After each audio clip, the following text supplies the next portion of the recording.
Hey guys, welcome back to my channel. So I'm going to jump right into the video. Today we are doing the outline French tip nails with a little twist for Lunar New Year.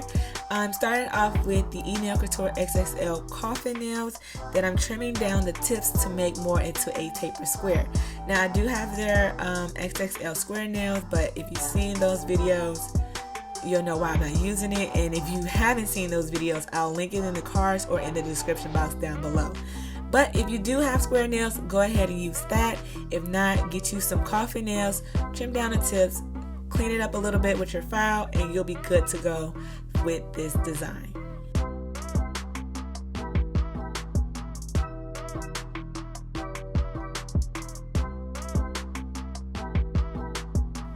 Alright, now we're going to move into the prep of our nails for the gel application and design. Now you need a good base coat. It is essential if you are trying to do gel polish because it'll keep your nails, your gel polish lasting longer and without it having to chip and flake off. Now my favorite brand is the GANE base and top coat. I love them. I found them on Amazon just, doing a search, but these are by far my favorite base and top coat because you get a lot of product, it's very affordable, and you get a really good professional looking quality from just using their base and top coat alone.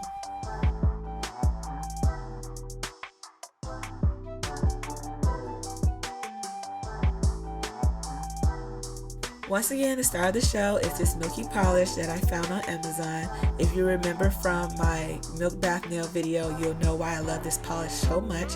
It's basically equivalent to that clear milky acrylic polish. Not acrylic polish, acrylic powder, but in a gel polish formula.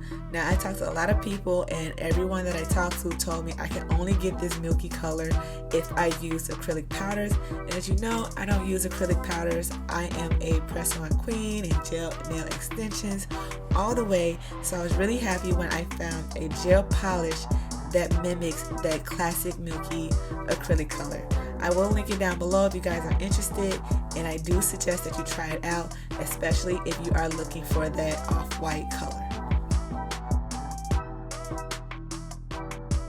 I did go ahead and do a second layer of this polish off camera just to build up the authenticity a little bit more.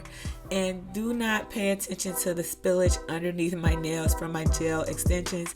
I was rushing and watching movies while I was doing my nails, so I was just making a mess all across the board.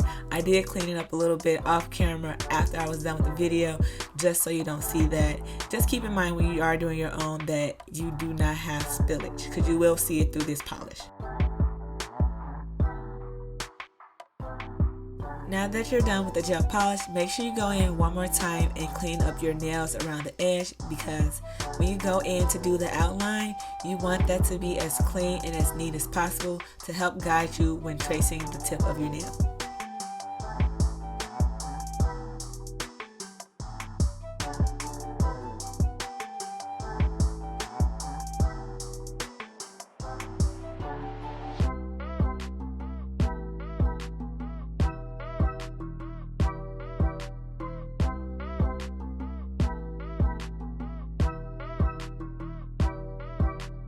So now it is time to do the outline tips, and this is called the striper brush. You really need this brush if you're going to do this design or any stripe thin line nail art, because it will save you a lot of time and headache and will give you perfect lines every time.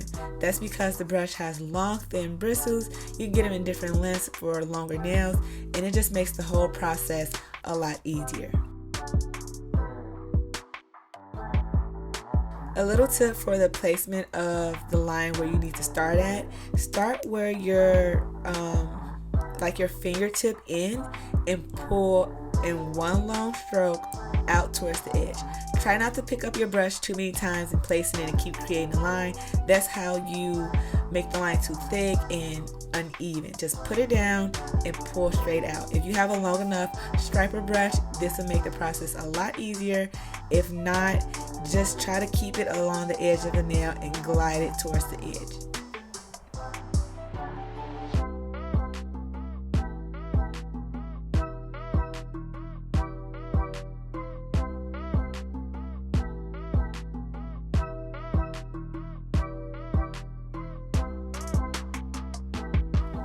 Also, when doing the outline, make sure you do not cap the free edge of your nail.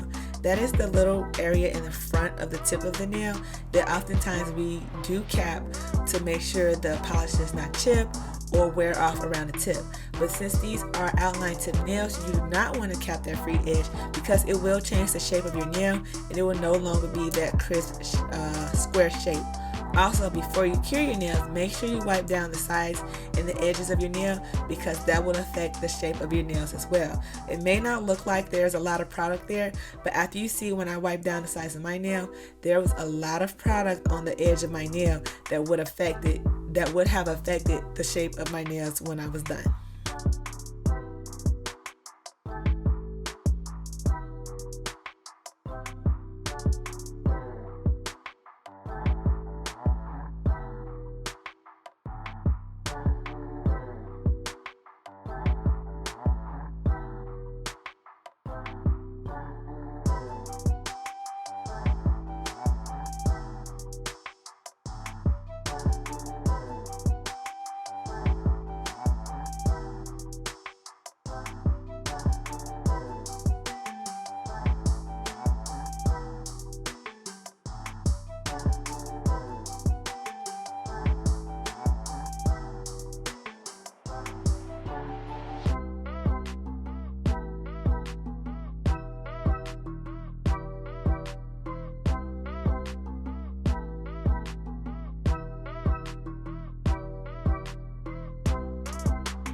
Thank you guys so much for watching this video. I hope you guys found it very helpful and learned something new. Don't forget to comment, like, and subscribe, and check the description box for those links, and I will catch you guys in my next one.